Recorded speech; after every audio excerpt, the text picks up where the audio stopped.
Hi, everybody. This is a Bitcoin live show. Uh, we had a little bit of a break because I'm still traveling in Europe. But we will try to do it on a regular basis at this time. Every Thursday here is actually Friday night in Europe. Um, and then what time is in Australia? Nice time. What? 11. It's 11:30 a.m. here, so it's fine for uh, us. 11:30, and is the 28th already, right? 20. Yeah, 28. 28. Yes, we're always And in we the are future. missing Marcos because it is Thanksgiving, so it's still a Thursday in the US, and he's pretty busy with his family. Yeah, we just got back from Very, Australia. very, He came to Australia for the conference there here. We is had a conference, so some there family is time. no Thanksgiving in Australia or in Italy, so but Marcos is affected by that. We will still talk about the liquidity charts that usually Marcos describes. Of course, he's the master of them. There is no substitute for his analysis, but we will try to do our best, and hopefully, for sure, he will be here next time. Yes. So we're going to show the charts. I'm going to start with the power law. Okay, and of course, everybody is very aware that we had a major correction. Let's analyze it in the power law. I know there are I read many theories of why this happened. From what I understand, it seems there is some major manipulation. Okay, now it could be that is also probably many things came together. Even this idea that maybe some people got affected by this psychology of a cycle. Um, the main problem with that is we didn't really have a peak. We didn't really have these tops that we were expecting. It's a kind of different type of cycles that the ones that we saw before. So if there is not a peak, usually the corrections that we saw were kind of restoring to the mean of these large deviations that we saw in the past, right? The deviations from the power law. But as you can see from the chart, in the last several months, we simply moved along the power law with very small oscillations. So I'm not sure that the cycle component, maybe some people thought that, okay, this is usually the end of a cycle, and so maybe some of the OGs, some of the old long time holders started to sell because of that, because usually this is what they do when there is the end of a cycle. But there were other reasons, from, and people probably are familiar with these, where they're talking about these MCCI decisions about keeping MicroStrategy in the indexes. We are going to make a decision on the 15. There was some JP Morgan bad mouthing of MicroStrategy. So some coordinated attack plus some problems with the exchanges, in particular Binance. So without going in the details, because all this, so the usual approach for us is not much to find reasons, but to understand from the data and from the chart how the market structures look like, and then come up with some conclusions, of what happens next. So from my point of view, looking at this power law chart, or what I have to say is that, yes, it looks like a big correction, but there's nothing completely unusual, right? So, for example, we can compare it with the one that we had in April, March, April, and you can see this one, right? This one in March, April. Let me shift a little bit so you can see better. But these are rare, but they happen, right? So we went there. We had a similar correction just by high. Maybe it was a little bit deeper if you look at the distance from the red line. There are two lines. One is the red line. That is a simple power law, and the blue line is like a more adaptive power law. But basically are the same thing. So we are showing, that this deviation was pretty big in, let's say, if you want to compare it in terms of percentage, and nothing too unusual, right? In particular, if you're thinking about how if really these manipulations were true, there was a kind of a shock response to all the things that were going, multiple things going on at the same time. This deviation was not too unusual, and we are recovering, right? So this line that you're seeing here. So first of all, I'm using this quite sophisticated indicator that is called the log periodic power law, that identifies these changes of state, right? So that are indicated by this white line. Whenever there is this white line, it means that something is going to happen. Sometimes the white line starts and then something else is going on. In particular, if there is it's pretty rare. You see, usually when there is a state, a white state, the price doesn't change for a long time. They tend to last long. But when we added this cascade, the price wanted to stabilize. This is why we added these white lines. Then probably was a chain reaction, so it continued to go down. But now it seems we are finding a bottom, right? Because there is a white line. This white line, you can see also the price is separating from the white line. That is an indication that we are reaching a bottom. And this is also confirmed by this other indicator, that is this yellow line. This yellow, blue line, where are several things. The lower panel. This is one of the newest indicators that I have. Is based on this idea of taking the returns, right? So it is basically the ratio between the price today and the price yesterday. So it's a percentage change in the price. Then we normalize it by taking into account the decay due to the power law, the decay in the returns from the power law. And what we get is basically, if you go through the math, it's the slope, the local slope of the power law. So you can think almost like there are a bunch of little power laws. These are daily time frame. So I call it daily slopes. So it's basically how steep is the power law between yesterday and today. And you can have all kind of different value, because sometimes this power law is very steep in a positive direction. That means we are getting a gain in terms of returns. Other times is going down, so that is a loss. But in average, it turns out you get the total power law, that is what you get also from regression. You see, this is this orange line, that is about 5.9. It is basically that close to the power of 6 overall power law. So this is actually a very interesting parameter, because over time you have a small little snapshot here, right? You see two lines. One is the blue and then the yellow. So there are two time scales. The blue is a longer time scales on the order of few weeks. The yellow one is the one on the order of 3 days. So it changes much faster, right?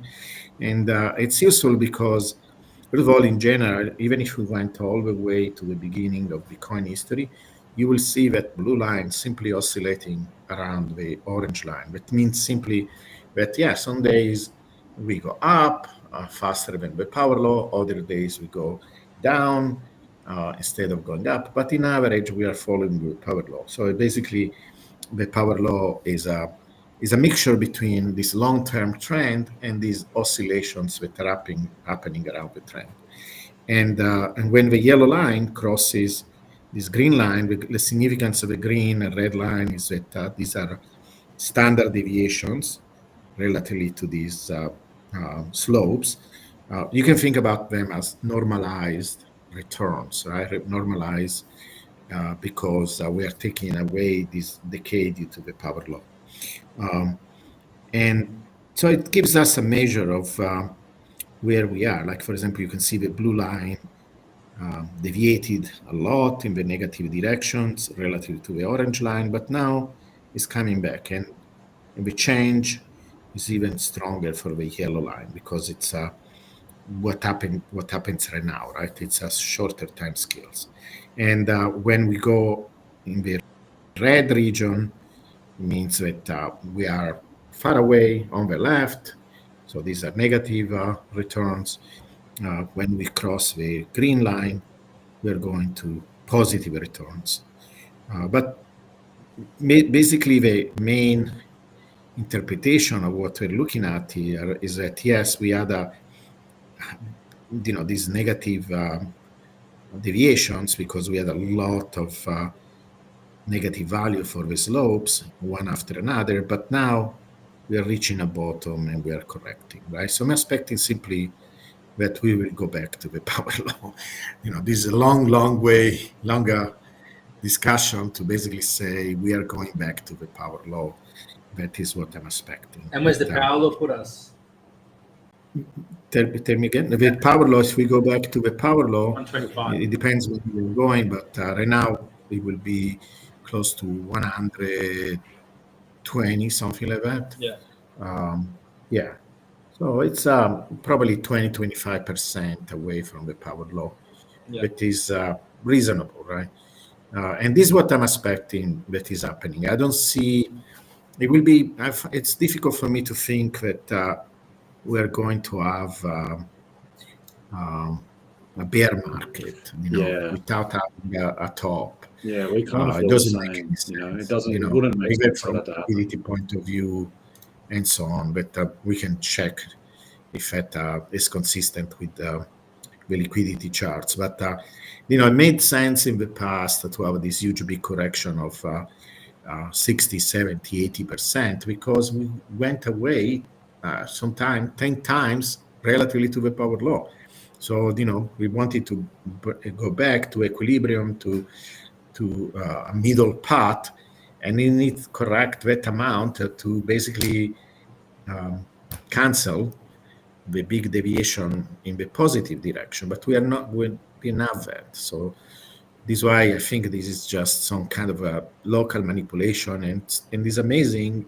Even under this very strong negative correction, we simply want to go back to the mean, and I think this is what is happening. We can check how long it will take to go back to the mean. I don't know if we can get it from the other chart, like from a liquidity chart. Maybe if we add Marcos, he will come up with a way of measuring that. But I think it will take probably a few weeks, and then we should go back to the power law. That is my educated guess at the moment. Yeah, that's it's good to see the turnaround here on this indicator, because I know this indicator is pretty damn correct as well. So it's good to see that white line's been drawn at the bottom there. You guys can hear me though, right? Okay. Yes. Oh, yeah. And we can. Do you have a liquidity indicator? Yeah. I'll bring that up. Just except, yeah, cool. Okay, so I guess we can have a look at what we were looking at. And look, I have to admit, there's Sebastian within our program has been a canary in a coal mine. He's been warning everyone that Bitcoin will do the unexpected, and you always have to be prepared for a deep pullback. And this is exactly what happened. Now, the reason why it didn't happen, as I guess we might have expected, is because of the bull market. The bull market happening the way it does. Everyone's expecting that sort of last parabola, the blow off top. But in terms of structure, the bull market's still here. Like on the daily, you can really see that it is a high low on the daily.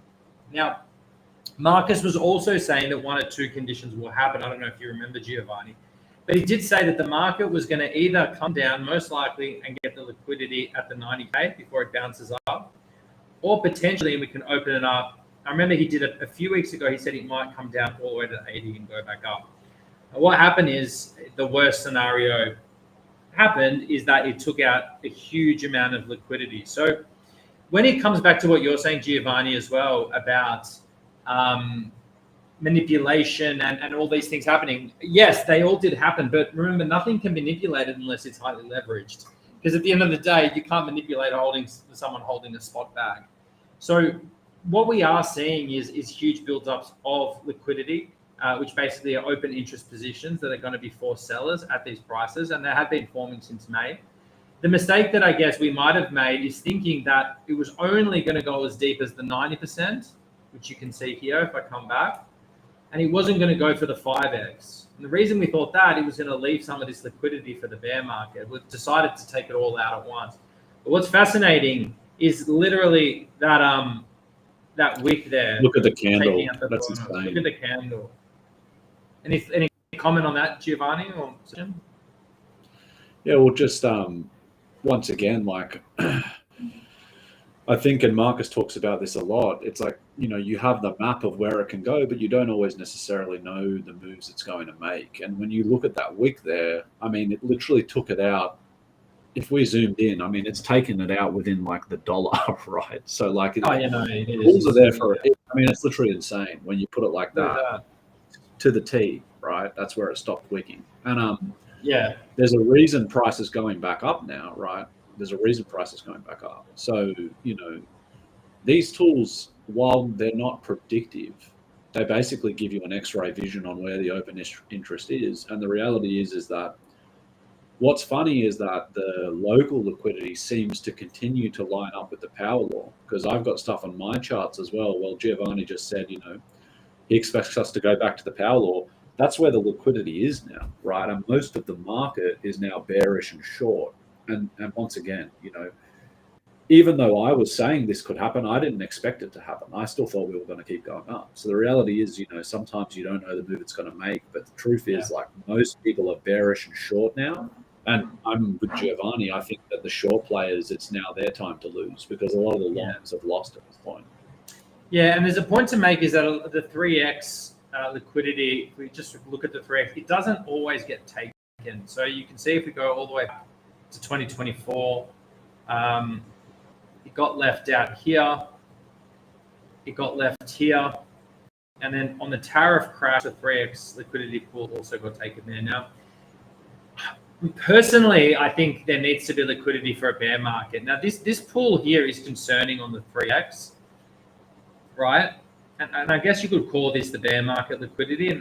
But what's fascinating about this is it ends at around that 70K, which is the power law support. So if we look at it from a liquidity perspective, there is essentially, so I'm going to be as bearish as possible, because I think we need to be extremely conservative. There is a possibility that it could go and take out this liquidity and really head down to the power law support right now, which is at 42. But then you see that we've got these gaps here in liquidity. There's not much of a bridge. So taking us down to the power law support now, it doesn't seem like it would get that far down because there's nothing there. But in the future, if we look at Giovanni's power law support of the future, it is around 70K. So it does align better with this pool getting taken out later on. However, everyone needs to be prepared, I think, for the worst case scenario of that happening. However, having said that, this is not the most profitable move.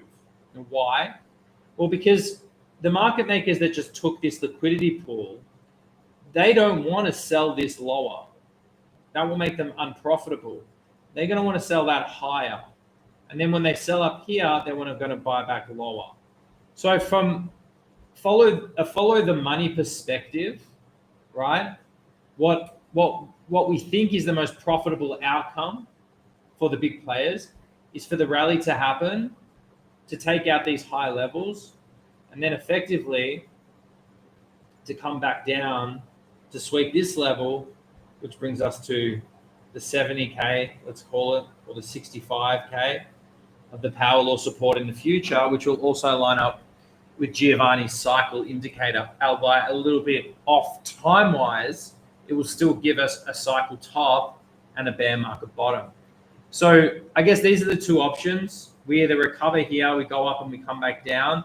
The least likely option is we come back down and then go above And just to explain that position again, if that happens, there's no liquidity once we're here.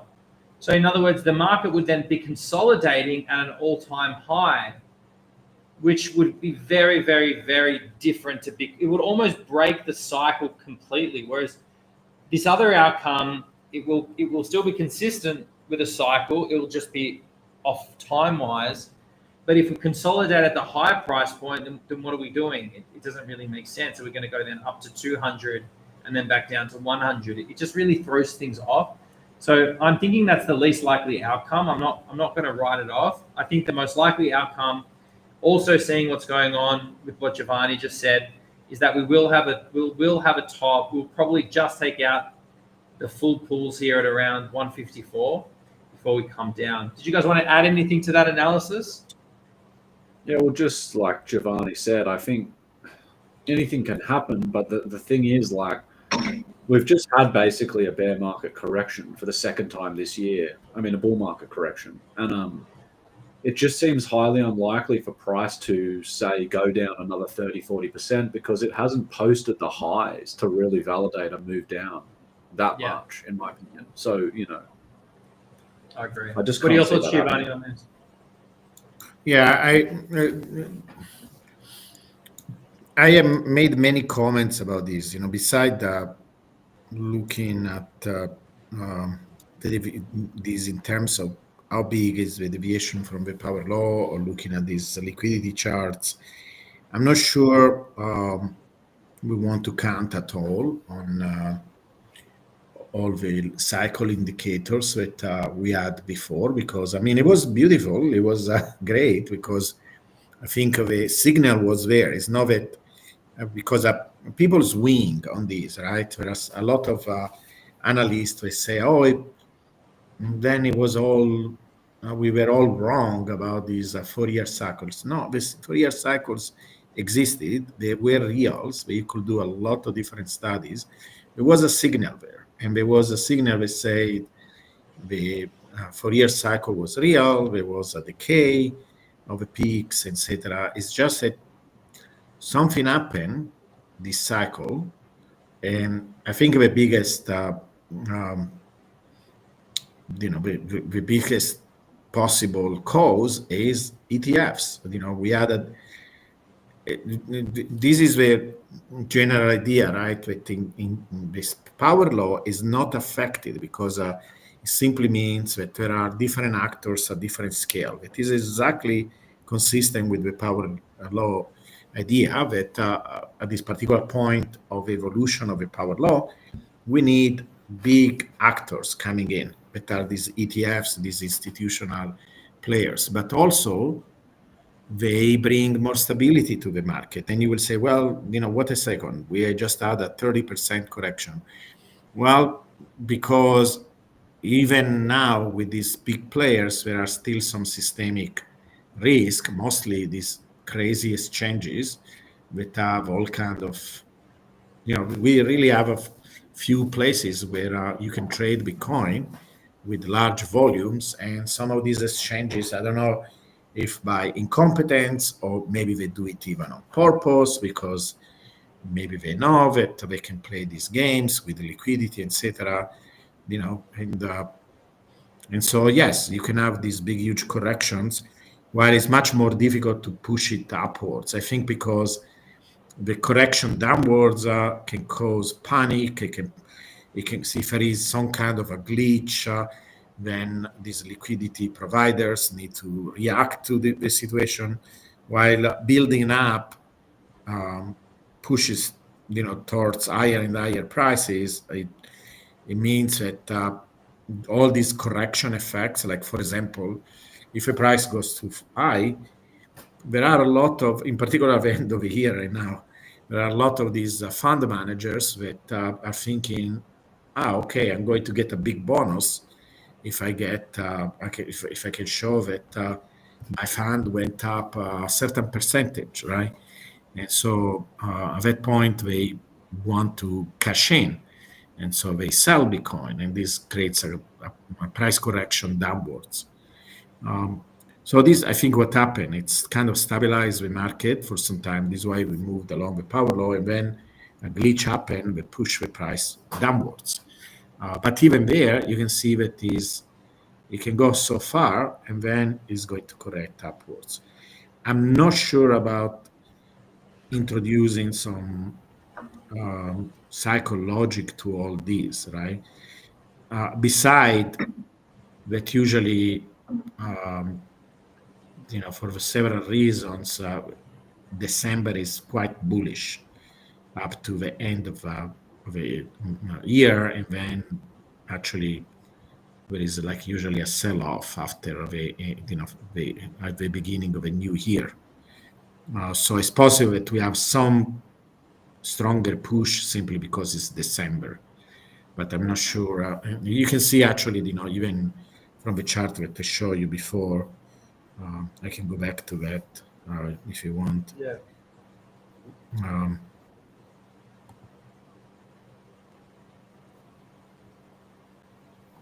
Yeah, you see here on the right, actually, this is a trading view, shows what happens usually at the end of the year. This little, so it's green, orange, blue, and this is an anomaly this year because we should have already go up. This is not even a cycle thing because these are simply the previous years. It's not like previous cycles. So at the end of the year, usually it's pretty bullish. And we should have already seen this bullish behavior since the beginning of November. So do we go back to this bullish behavior because after this correction, we still have an entire month of a bullish behavior? I don't know. I don't know if we can We shall see. apply anymore these cycle patterns. We are kind of in a new territory. Yeah. So I guess what we're looking at simply is the fact that that liquidity exists there, and that's the reason why it might go higher. That's it. That's the reason. Because Right. there's open interest and we can see it. It's the one data point that we can see above that 125 pair price. Correct. Yeah. And it's been built up for a very long time. I think we grabbed all the liquidity that we needed to grab at this level, and we should go up. I wish Marcos was here because he seems to be much more.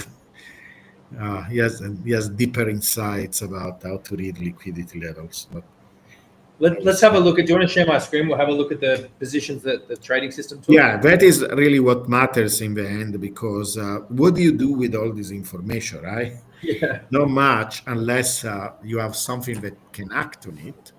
And actually, I like these big changes because it's kind of boring when nothing happens, and when there is a big change in either direction, our little bot is very busy, right? It starts to do good things like buying cheap. So let's look at that. Let's have a look. Maybe Sebastian can talk us through it. I can share my screen and maybe you can just walk through, Sebastian.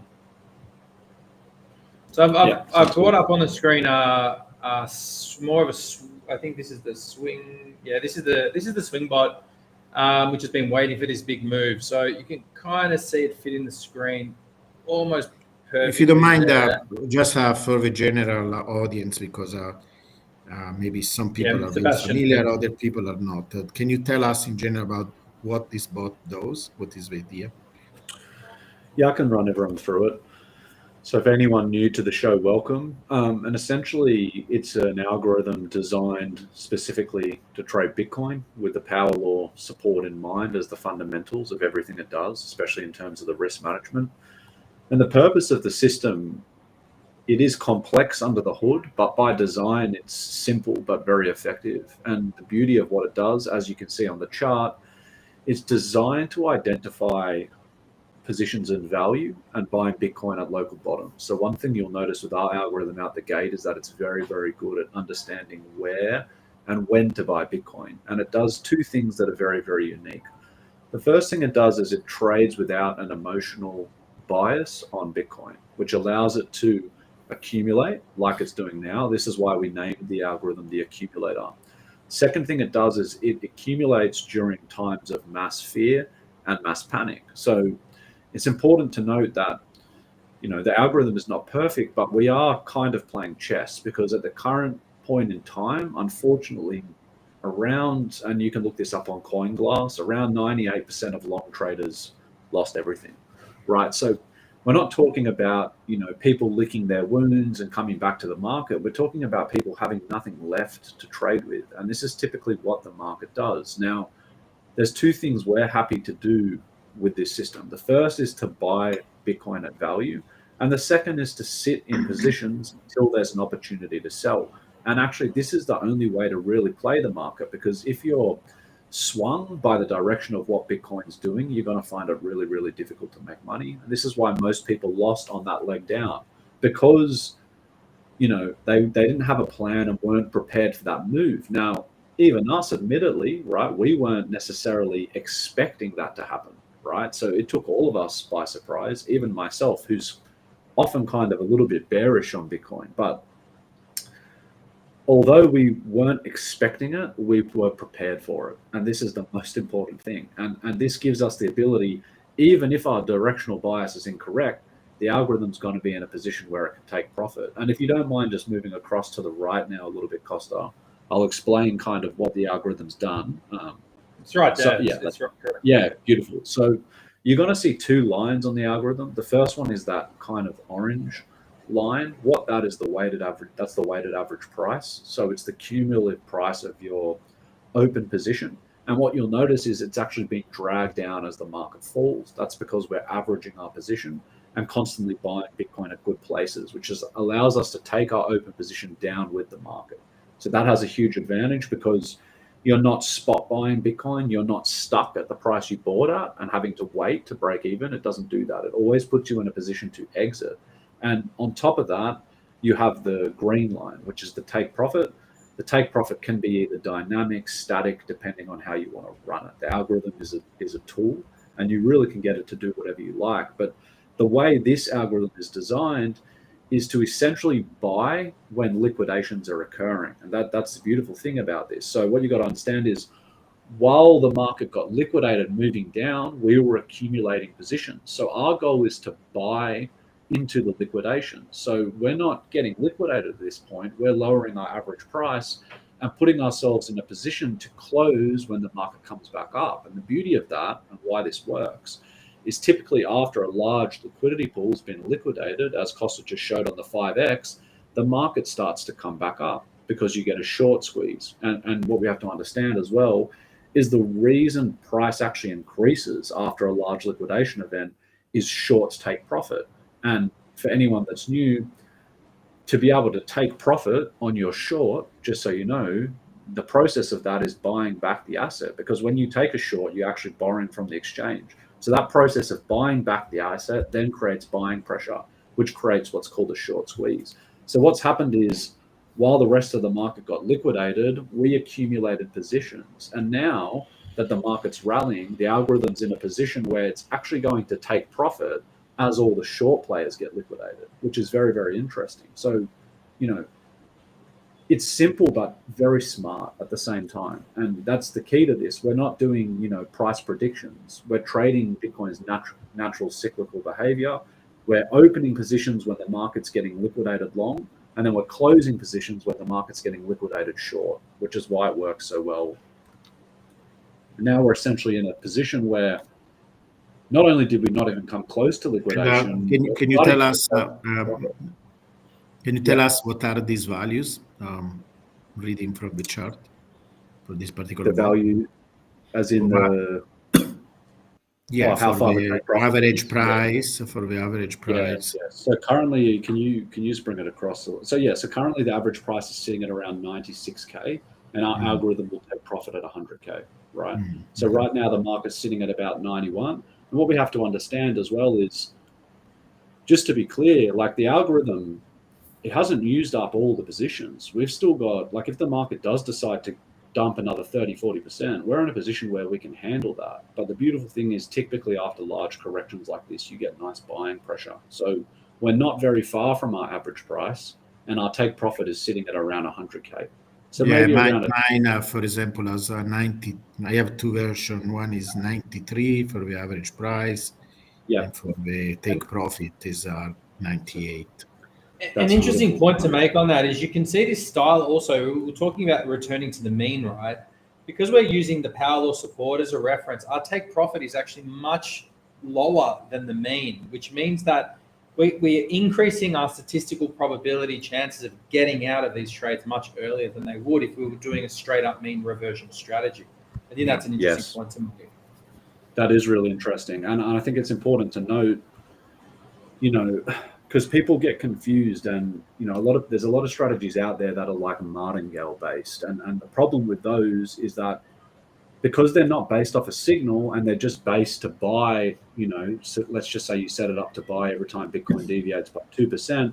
The problem is, like on October 10th, when Bitcoin had that flash crash, it will just buy up the whole range and eventually get liquidated. Whereas something like this that works based off a signal, it's not going to just, like, if the market has a capitulation, the algorithm's going to survive because it understands these events and it's only going to produce at the right time. And if it's seeing the market do something crazy, it's not going to put all of its chips into that basket. And I mean, the algorithm, we discussed this previously, but on the 10th of October, the algorithm wasn't even phased, right? It was actually very, very easy for it to handle that. Whereas that was another event where the market had a mass liquidation. So I think sometimes when you're trading, it's easy to get caught up in the profit, but the reality is, time and time again, the algorithm is protecting your capital, sustaining it. It's actually an edge. It's in a certain sense an edge.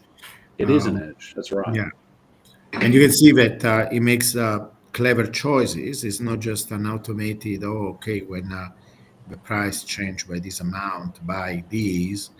It's all very. It is an intelligent system. It's not perfect, but you can see that it tries to find local minima where to buy where to enter the market, and Exactly. and it's very nerve wracking, of course. When you see these big changes, they look almost vertical. Because of course here is stretched and this correction doesn't seem that vertical, but in another charts like my power law, because we were zooming out, it looks like It's almost vertical. and it's very nerve wracking. But I know that I will have to go below. In fact, you can or even set it up if you have enough margin where your liquidation level is even below the power law, because we use the power law support as a reference. But you can say, what, I want to be even lower than that, right? I think, for example, I didn't check right now, but usually my liquidation levels are at 10,000. Bitcoin 10,000, but I don't think we are going there anytime soon. Probably that ever. would be you'd be 3 times lower than MicroStrategy's liquidation level, playing around there, Giovanni. So you can even set it up on the spot market and have no liquidation price. Obviously, your returns will be affected, but I think and you made an important point, Giovanni. The system's not perfect. Now, one of the things with the systems, and one of the caveats, like at the moment, is you do have to be prepared sometimes to hold positions for extended periods of time. That's one of the caveats of the system. But if you can have the patience, the beautiful thing about the system is it's always going to take profit, and you're going to cover the fees you paid, regardless of whether you're paying funding fees or not. So, it does require some patience to run the system. And, I really strongly believe that this is the new way of hodling, because sure, if you have thousands of Bitcoin, maybe just hodling is the way to go. You take a loan on your Bitcoin or whatever. But many, I would say the majority of people don't have thousands of Bitcoin, right? And instead of, I was making fun of this kid, Luke, that is fixated in trying to tell people that you can retire with 0.01 Bitcoin or other stupid things like that. The idea is that if you have a few Bitcoins, I will not do this with less than half a Bitcoin, for example. If you have a few Bitcoins and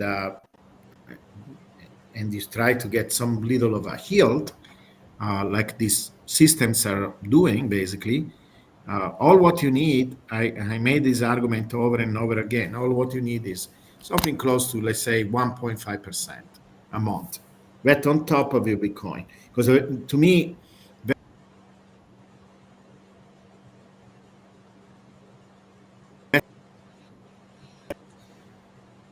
is You're dropping out here. the way to make sense of the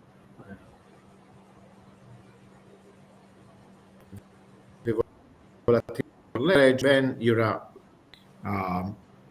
that is something that actually seller says, I don't know why will be relevant for the majority of Bitcoiners if you don't have a way of actually using this volatility, right? It doesn't matter. It should just matter the long-term trend. But we know there is a long-term trend.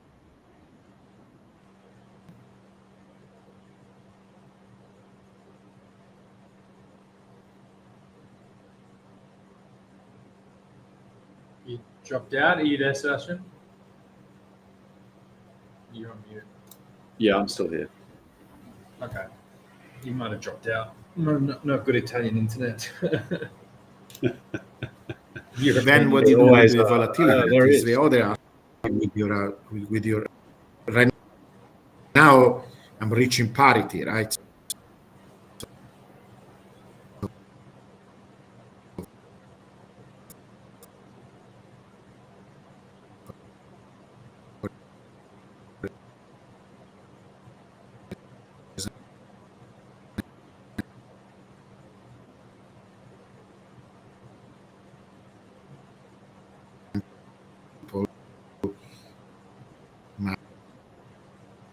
Volatility. People say that I'm sorry for that. I should have good internet, but we are in two different countries, right? You guys are in Australia. Anyway, so the bottom line is you want to use the volatility as a friend, and if you do that, and you get a little yield, even 1.5%. I kind of focus on that because it's an aggressive yield, but it's very much, and you guys can confirm that it's a very achievable yield for the bot, right? And 1.5%, in fact, even 1% in 10 years means 3 times. So imagine your system that in 10 years, and this 10 years is fundamental, right? Because we're not talking about getting rich within a few months or few years. We are going to have these as a kind of a discipline, right? That we are focusing on a 10 years horizon. So in 10 years, if even 1% will give you 3 pair, you're multiplying your Bitcoin by 3 times. Now we're talking something serious, right? And Bitcoin is going up in the next 10 years, going up 15 times. But that will mean if you can multiply by 3 times your Bitcoin, we're talking about 45 pair in 10 years. And if you get 1.5, we are talking about more like 5 times, that is 75. So these are the numbers that you should have in mind. And then it's not because we're trying to sell this system that in a sense we are, because it's a business, but it's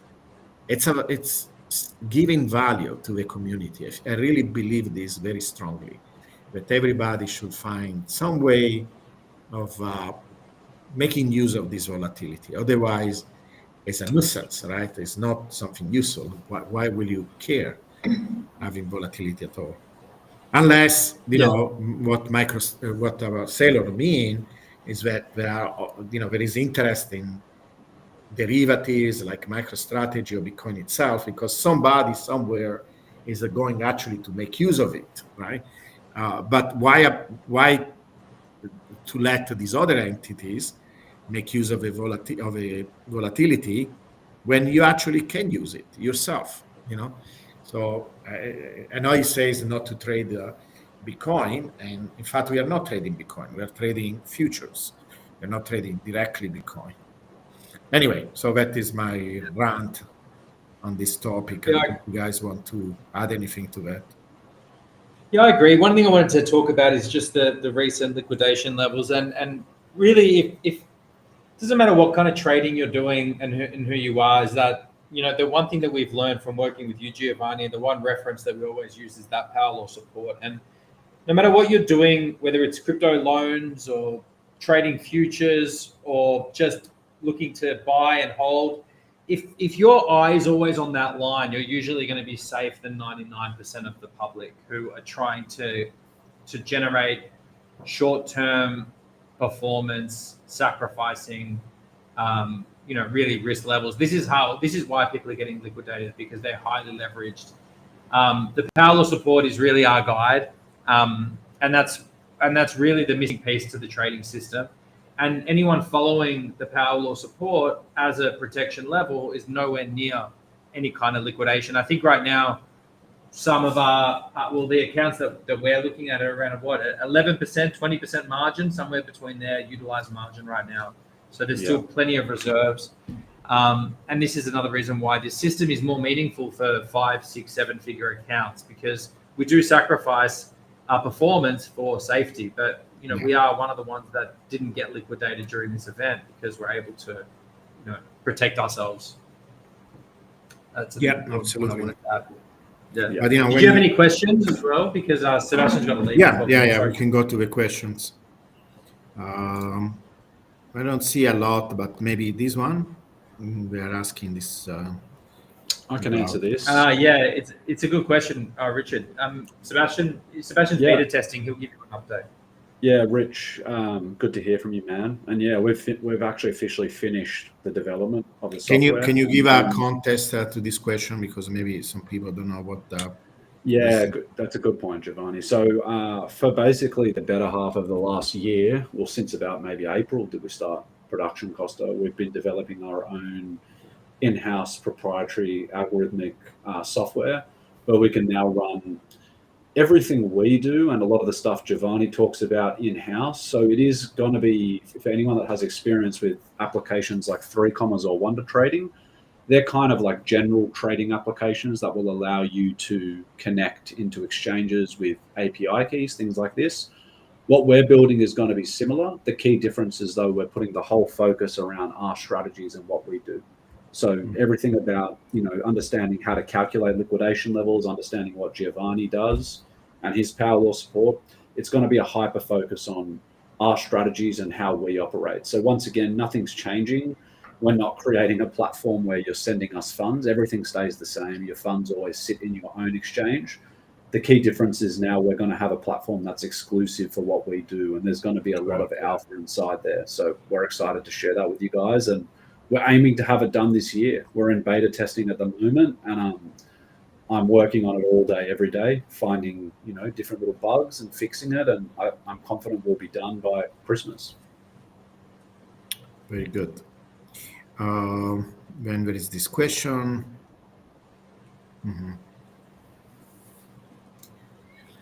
Yeah, I mean, to be honest, I kind of like if there is not one-to-one correlation. Yeah, me too. Everything else, then the one-to-one, not having one-to-one, because actually it gives, makes the value proposition of Bitcoin better, because you can always say, look, it's if you want to diversify, get Bitcoin, right? If you want to make an argument for pension funds or things like that, because the market, the traditional market does this, Bitcoin does something different.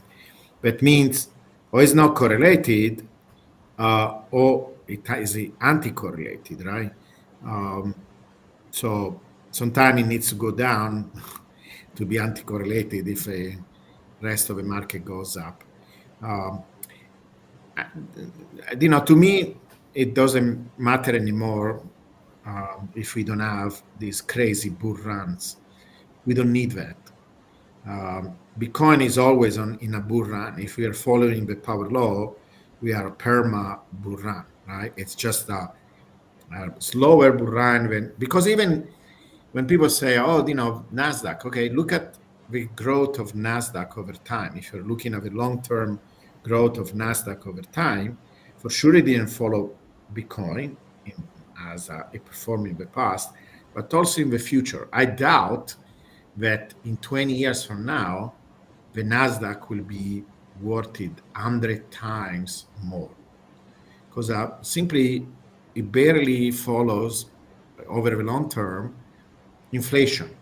It's just like you are basically running in the same place, right? Inflation is taking away almost all the gains than something like Nasdaq gives you. Of course, sometime it can seem that it's going faster than that, but overall, when you look at the long-term trajectory, it's not doing very well. And Bitcoin will be under pair in 20 years. So that is being in a bull run on a continuous basis, right? So maybe this idea that we're going to have these bull runs that are 10 pair deviations from the power law is gone. It's not there anymore. But it's maybe a good thing. This is all, you know. So the important thing is that we continue to move along with power law with some level of deviations, you know. So that is really what matters, I think. What do you think, guys? Yeah, I Yeah, agree, I agree. Giovanni. Sorry, I sorry, think Justin. no, I was just going to say, like, the market is maturing as well, and I think people have to understand that as Bitcoin's market cap increases, it does get harder to grow in value. So I think, these days of, I really agree with Giovanni, like the days of Bitcoin pumping 10x very quickly, they may be coming to an end, and that's okay, because the reality is we can still continue along the slope, and that's not a bad thing. Yeah. I really don't think it is. Because actually, when the entire proposition is this, this is how I see it, because it's not just that I'm trying to sell this idea to people, it's also what I'm trying to think for myself, right? Because I believe in Bitcoin. I don't want to own anything else. I have very little of basically anything else. And in fact, probably anything else is stuff like iBit, but it's still related to Bitcoin, mostly because I do also options trading, on iBit. That is the main reason. So what I'm seeing right now is that Bitcoin is the best of both worlds. What I said, we have this long-term trajectory. We have enough volatility that we can extract and use to multiply our Bitcoins. So if we merge these two things, it's perfect. The big bubbles were very exciting when we went up, but then very nerve-wracking when we went down. And also it made it not very appealing to large institutions, right? And I think that really, I strongly believe this huge correction that we had right now was a glitch, is the equivalent of a glitch. Hopefully, we don't see them in the future anymore. I am okay with 10, 15, 20%. The bot does fine, even with that 30% correction, but if we have multiple 10% corrections, probably that is really ideal. Yeah, that's So I will not worry too much about cycles. I don't know, because then what do you do with these cycles, right? What do you do with these cycles? If you don't act on them, why they are relevant to people? They are not. So this is also along this question, right? yeah. You believe a top was reached, and I don't think we had a top. We didn't have a top. I will not call it a top. Yes, we reach all-time high, 125,000, but it was not a big deviation from where the power law was anyway. And so it was not a top. I will not call it a top. So, yeah, and if we see, maybe we get an all-time high at the end of the year, simply because we go back to the power law, and the power law is already, by the end of the year, should be already around 130 or something. Then that will be an all-time high. But I don't think we are going much away from it. Maybe 5-10%. I think it's more difficult to get away from the power law going up now than going down, because if there are glitches like this, then it's easy to get down, because that is also due to how everything is interconnected, and these point of failures that remain of the exchanges. So maybe in the future, hopefully, we get more decentralized exchanges. Maybe there are measures to protect from big glitches like this. But yeah, this is a unique event, something that happens once in a while. I don't think we were going to see many more of it. I agree. Maybe we'll leave it at that, because I think Sebastian has to go. The future. I think Geo's frozen. Frozen again. Yeah, but yeah, I do have to go. But thanks everyone. Good show, and we'll keep coming on every week and analyzing the market. And So before, it was evident, right, in the clock that we were this periodic deviation. This is why you plotted in a clock, because you could see that at a particular time in the cycles, there were deviations, right? So if you plot it in a clock, it looks like more like an ellipsis that is squeezed in one direction, and in this other direction is squeezed. It's the radius is smaller. But I look at it, in fact, I can post it the next few days. We are still following the power law spiral, but we are not following the full model, what I called before the full model, that included these deviations. You have to understand, even in that full model, we still say that anyway, these deviations were going to be smaller and smaller. So if we had a deviation right now, according to that model, we will have 80% deviation. Okay, we 200,000 was an 80% that we predicted in the past, was an 80% deviation. If in the next cycle, I don't have it in my head, because I don't remember, but it will have been even less. It will have been so in 4 years from now, when we will have a next cycles, even if we had a peak this cycle, that peak will have been even smaller. Let's say maybe 20%. So maybe this was going to, even if we had a 200K, this was going to be the last cycle anyway, a serious large deviation from the power law. So the cycles were going to die anyway. So I don't think it's still interesting. We can still plot the clock, because it's an interesting way of plotting the power law, like if it was a spiral. But these big deviations are, I think of the past. Even if we follow, for example, people now are saying, oh, the PMI cycle, right, or the microcycles. Okay, then what? Have you ever seen the deviation of Nasdaq in terms of even Nasdaq cycle, right? SP 500 cycle, but they are very small. They are like small little bumps. Bitcoin was unique in having this huge big 10 pair deviation from the power law. They look like crazy, and it attracted a lot of attention. But because we had a very small market cap in the past, we are living. It's almost like we are living childhood. Bitcoin is maturing.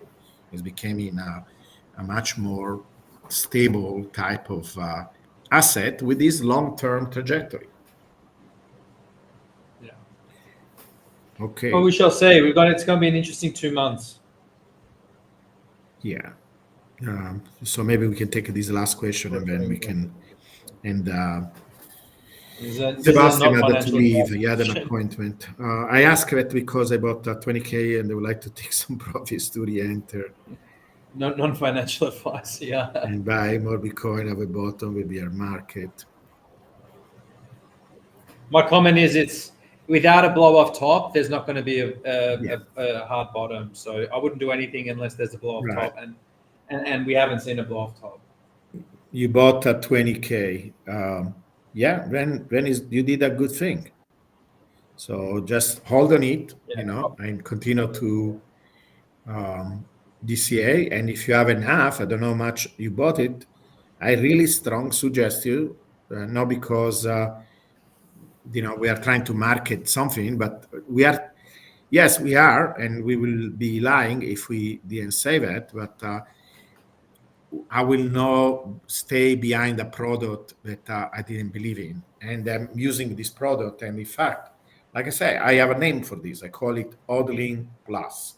This is a new way of being a smart Bitcoiner. Before hodling was all what you needed to do. Maybe during the cycle, I recommend it. I say maybe you can rebalance a little bit if you can time the top, etc. But it was kind of nerve-wracking idea anyway, right?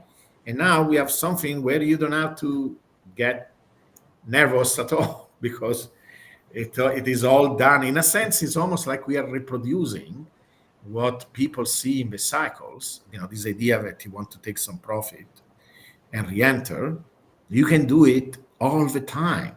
Why will you wait every 4 years? That was a 4-year opportunity. Now, with a system like ours, you can do this all the time. Basically, this is what we are suggesting. And you're not even doing it with your stash. You're not doing it with your collateral. You're doing it with instruments, with derivatives. So the result is that actually you're multiplying your Bitcoin without risking your Bitcoin. So I don't know what else I have to say to convince you that this is actually a good approach.